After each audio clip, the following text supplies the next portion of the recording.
Hai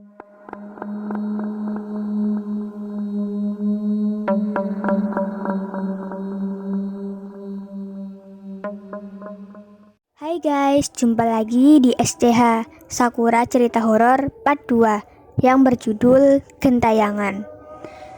Tidak lama-lama ya, kita langsung aja.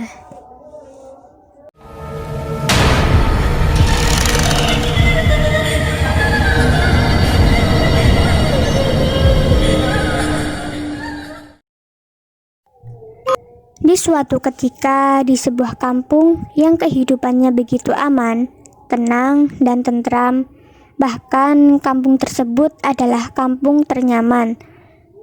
Tiba-tiba pada suatu hari ada kejadian di mana ada pembantaian seorang yang telah mencuri di rumah warga dan dipergoki oleh beberapa orang yang kebetulan mengetahui kejadian tersebut. Sehingga warga yang marah tersebut akhirnya menghakimi pencuri itu hingga mengakibatkan kematian dengan sangat mengenaskan. Dan setelah kejadian itu banyak kejadian mistis yang terjadi di kampung tersebut.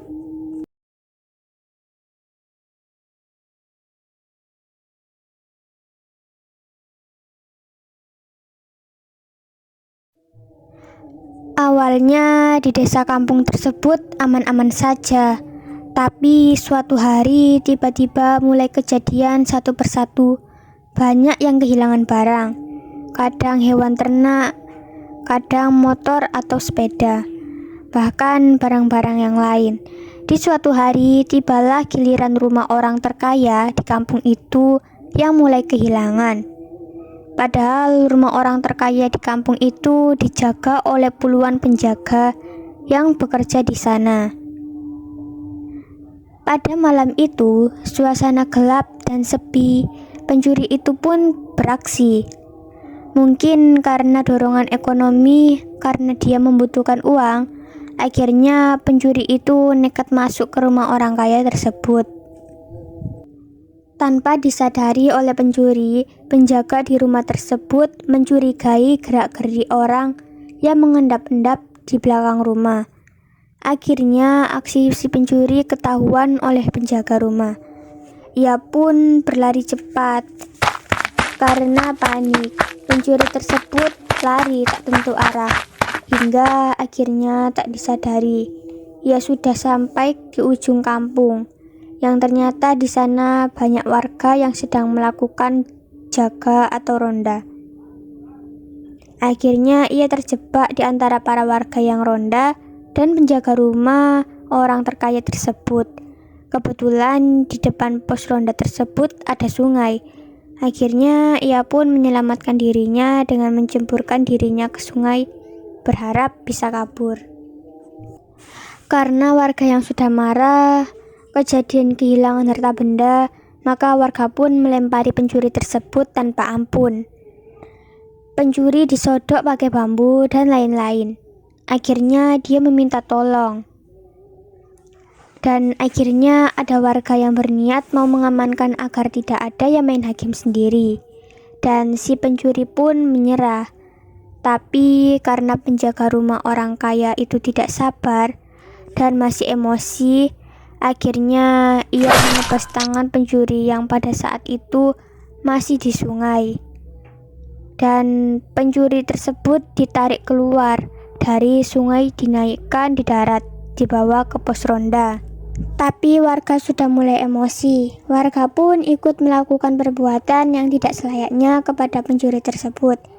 Dia dipukul, dibacok hingga meninggal. Bahkan dibakar tubuhnya. Dan akhirnya polisi pun tiba untuk melakukan olah TKP. Malam harinya, suasana hening, menyeramkan. Tiba-tiba hari itu setelah kejadian tersebut berubah. Setiap pintu rumah di kampung itu terdengar seperti ada ketokan pintu. Dan saat dibuka tidak ada orang yang mengetuk. Dan ini hampir di semua rumah di kampung itu. Saat itu Pak Burhan warga kampung tersebut mendengar ketokan di jendela kamar. Akhirnya ia buka dan tidak ada orang. Pak Burhan masih positif. Dikira itu hanya orang iseng.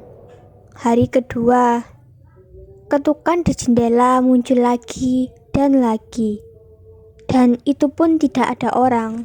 Hari ketiga, keempat, kelima, hingga hari ketujuh. Setelah meninggalnya si pencuri, dan malam hari ketujuh itulah arwah pencuri tersebut mengetuk jendela. Tapi suara ketokan tersebut lebih kencang dari biasanya.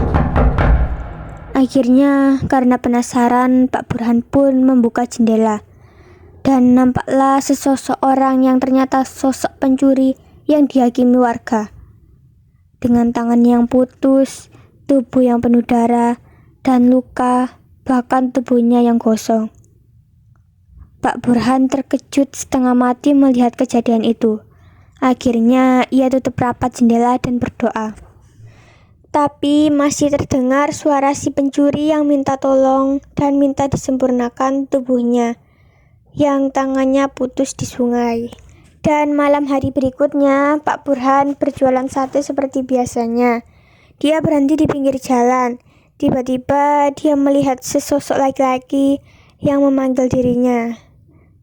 "Pak, sate Pak." Pak Burhan tidak berpikiran negatif, karena yang dilihat Pak Burhan adalah orang biasa normal. Hanya saja mukanya pucat dan tidak pakai sandal. Pak Burhan pun menjawab, "Baik Mas." Tapi Pak Burhan pun menyiapkan sate pesanan. Tiba-tiba bau amis yang menyengat di sekitar. Pak Burhan berpikir, apa mungkin daging masih ada darah, padahal sudah dicuci bersih tadi? Sosok tersebut tiba-tiba berkata, "Pak, satenya jangan gosong ya, seperti saya." Pak Burhan pun terkejut dan spontan menoleh ke sosok tersebut. Alangkah kagetnya Pak Burhan melihat sosok di sebelahnya tersebut berubah menjadi sosok yang berdarah, gosong, banyak luka, dan tangannya putus.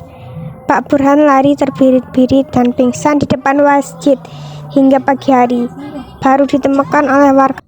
Akhirnya karena kejadian tersebut berlangsung hingga 40 hari dan menakuti para warga, kepala desa dan para sesepuh desa mengadakan musyawarah untuk menyelesaikan masalah tersebut. Sesepuh desa melakukan ritual pemanggilan dan ternyata sosok tersebut menginginkan tubuhnya untuk disempurnakan kembali, terutama tangannya yang putus di sungai. Warga pun mulai mencari di sungai.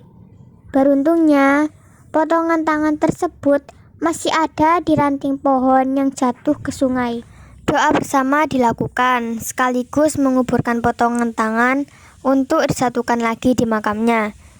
Akhirnya teror tersebut berakhir, dan warga pun mulai beraktivitas seperti biasa. Walaupun sampai sekarang sosok tersebut terkadang menampakkan diri. Oke guys, jadi sampai di sini aja ya.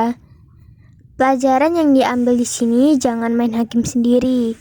Sampai jumpa di episode-episode SCH selanjutnya. Tonton sampai habis ya. Jangan lupa di like, comment, and share, and subscribe. Bye.